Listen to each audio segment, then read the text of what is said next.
to my channel, Live, Love, Life, and Travel. This is your girl Shamika, and if you're new here, welcome. Just to let you know, I upload my travel topic videos on the weekdays and my free talk and my story time videos on the weekends. So if you're interested, please hit that subscribe button. So in today's video, I wanted to tell you guys how to pick out the perfect hostel, because I've got this down to an art, to a science, to perfection.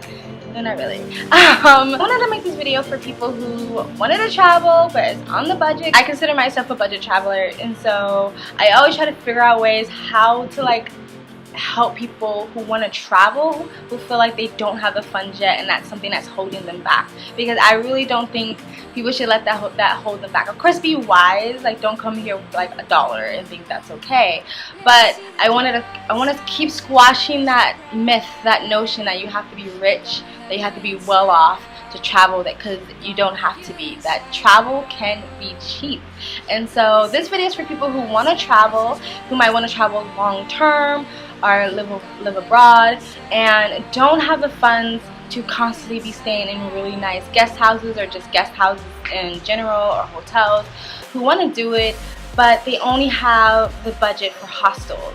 But they might hate the idea of staying at a hostel because they're like, I don't want to be around other people. It's going to be noisy all the time. People are going to be drunk all the time. And I feel like I've got it down to a science on how to pick out a perfect hostel that gives you everything you need that you would get from even an apartment or a guest house, for people who don't want to constantly be partying, for people who don't want to constantly be around other people, who want to feel like they can still have some type of privacy even within a hostel. So yeah, if you're interested, please stay tuned. And you're just open so I can read your heart. Alright, that was a kind of a long-winded intro. But okay, so I usually only get guest houses or hotels or apartments usually when I'm in Chiang Mai, because that's sort of my base. So when I'm in Chiang Mai, I get my own place because I can't stay with people forever. I go crazy. But when I'm out traveling, 98% of the time, I'm staying at a hostel. I actually was in Thailand for a good 6 months or something like that before I ever stayed at a hostel, I believe, and I was dreading it. I was like, oh my god, like, I'm gonna hate this. Like, I haven't shared rooms with people probably since I was a baby, so like I was like, this is gonna suck. Oh my gosh, I hate it. Like, I'm not gonna enjoy this. And honestly, it was fine. I can't remember the first hostel I stayed at, but it was fine. The first hostel I stayed at, I think it was in Phuket. But that wasn't it. That was a capsule hostel, so I didn't even stay with a room with other people. And that was actually a pretty good hostel. I have a video on it on my channel somewhere. Even though the price has gone up now, it's still a really good hostel to stay at if you're going to be in Phuket town. So check that. Maybe I'll put the link in the description below. But anyway, and so a lot of times when I'm traveling from place to place, I'm going to be planning on staying there for at least 5 days to 2 weeks. So there's certain things that I need in a hostel for it to be a comfortable environment for me. I'm going to go over the most important attributes that I feel like a hostel needs for me to be comfortable, and I feel like it would also help you guys out. Okay, so the number one most important thing that a hostel has to have is Wi-Fi. Good ass Wi-Fi. And that's a hostel, hotel, guest house, apartment, anywhere, restaurant. Like, I needed to have like bomb Wi-Fi because I'm a digital nomad and I need to work. And if it's like, it could be like the most pristine, perfect hostel, hotel, guest house in the world, but if it doesn't have good Wi-Fi, I can't stay there. Like, I just can't stay there, which is kind of a bummer, because sometimes I do fall upon like really good, nice places with really good deals, and then you go over the reviews.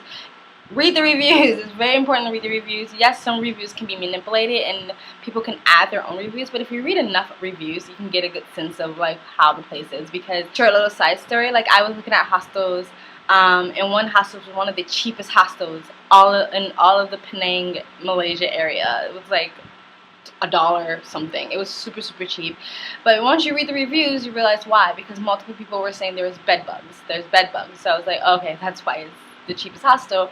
And then when I was walking down the street to get to where I was staying, I was passing that hostel, and there were two girls who just had their backpack on. You can tell they just did the old, like, we're just gonna pick out a hostel when we get there, it's fine, which is, it's okay, you can do that. And they saw the hostel and they walked in and they heard the price and they were like, yeah, let's stay here. they didn't read the reviews. They didn't go online. And so, like, a part of me wanted to run in and be like, no, there's bed bugs. But I wasn't going to do that. I wasn't going to, like, cock block that business. If they went to do it that way, then fine. So read the reviews. It's really important. So anyway, I go over the reviews, and if more than 2 people say the Wi-Fi was shoddy or in and out or wasn't that great, then I'm not staying there. So a lot of times if there's really good Wi-Fi, people just won't mention it because it's not something that they feel like needs to be mentioned because it was good, so there's no point of saying it's good or bad. Only people who are like digital nomads like me will put that in their reviews and like, yeah, the Wi-Fi was so amazing. So Wi-Fi, number one most important thing ever. The second one is privacy in a hostel. Yes, so I stay in capsule hostels a lot. Capsule hostels are like the best type of hostel in my mind because you get privacy. So hostels, if you don't know what a capsule hostel is, I try to explain it like this. Like, you know how like beehives are and like the honeycombs?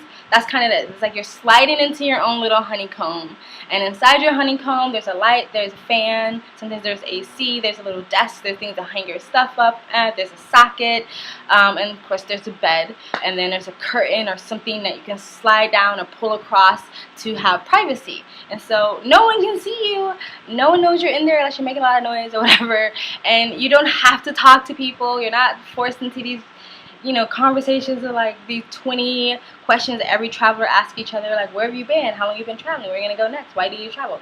Which is fun sometimes, but sometimes you just want to be like, I just want to be left alone. So I look for capsule hostels. They are a little bit more expensive, but to me it's worth it. And sometimes if they're just as expensive as a single room, then you might as well just get a single room. But like the place I stay at, Stewart, I think it's Stewart Guest House in Stewart Lane in Penang. That is one of the best capsule hostels for the price. It's like $5 a night. I book on Agoda, so I get a lot of deals. So I think it ranges for, if you don't book on Agoda, it's like $7 or whatever, but I pay like $5 on Agoda. Really good capsule hostels for what it is really, really nice.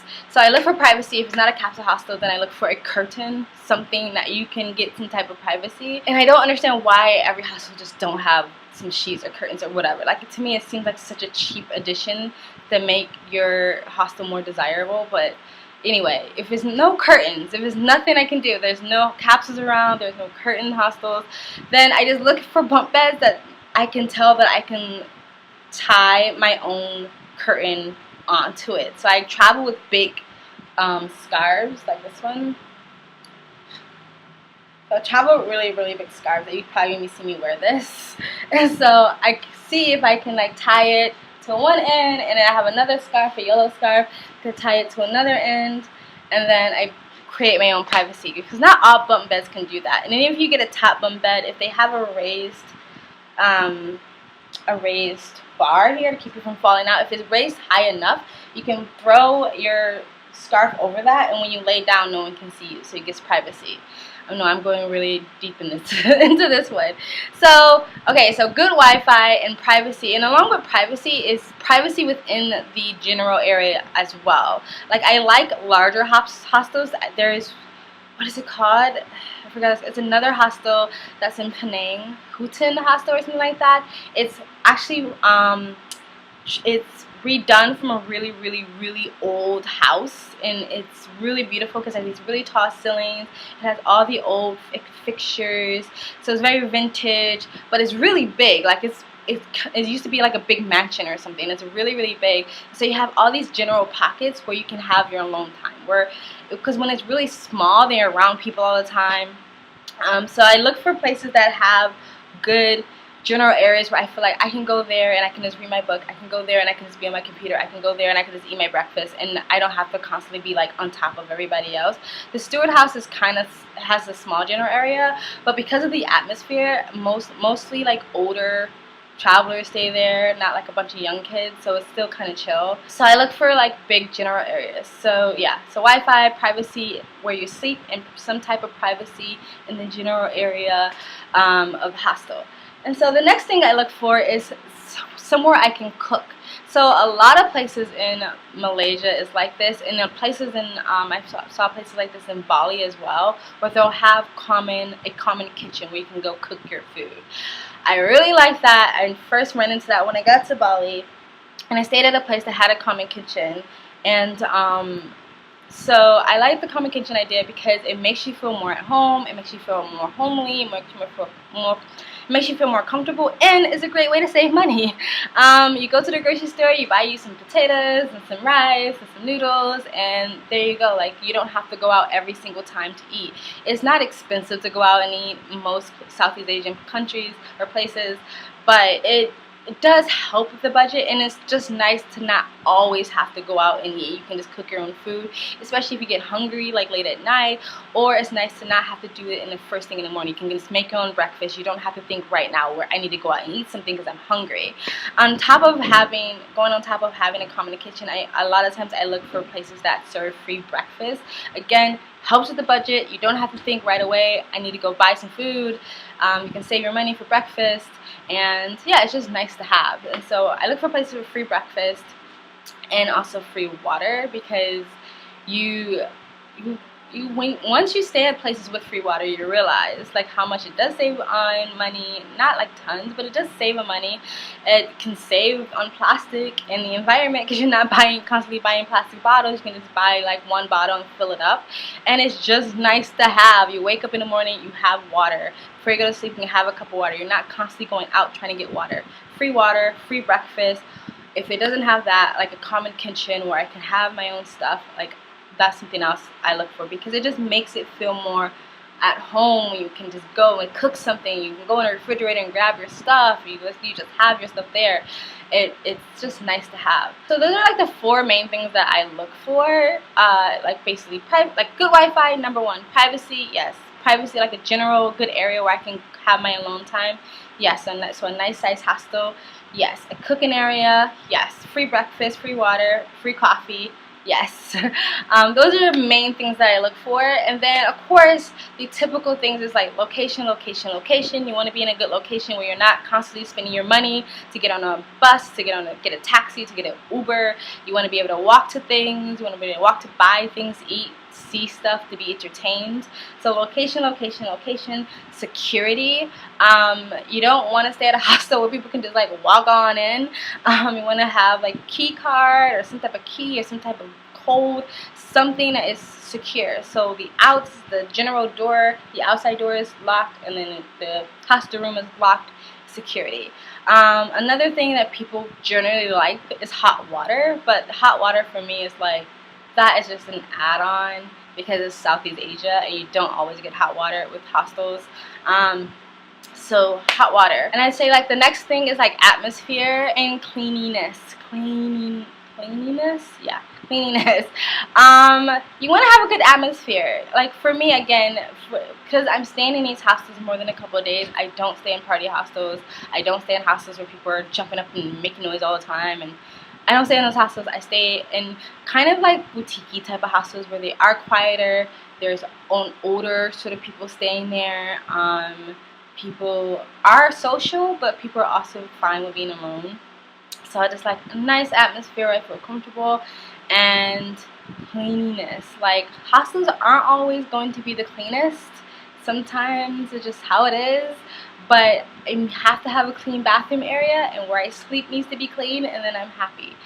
So other than that, like things that you can come across for hostels in Southeast Asia are hard mattresses, and a lot of times the water isn't hot, and sometimes the cleanliness is off. So sometimes you have to kind of like bite the bullet with those things. Like mostly, if the thing that I will just sort of say like, okay, I don't care about is like hard mattresses or like lukewarm water, because that's very often. So yeah, so those are the things that make my hostel stays comfortable. If I can't, it's hard for me to stay at a hostel that's cramped, that's noisy, that doesn't have any type of eating area or any free breakfast or free water, that Wi-Fi is crap, the location is crap. Like these are the things when I look at, like, that's why it takes me an hour to pick out a hostel, because I literally like check, nope, you don't have that, not staying there. Like, because I feel like if I don't have certain things, I can't stay there more than a couple of days. So I was just making this video for people who might have to stay in a hostel for more than a few days and want to be comfortable. And I feel like privacy is one of the most important things, because being around people can start to weigh on you. So having some way to have privacy, whether it's tying a sheet or your scarf, whether it's a capsule hostel, whether it's a hostel that already provides this curtains to the bunk bed, I think that is pretty much number one, because not everybody's a digital nomad, but to me that is the most important thing. And Wi-Fi, very, very important. And I think having a kitchen or have some type of access to water, coffee, something, just to make sure to stay more comfortable.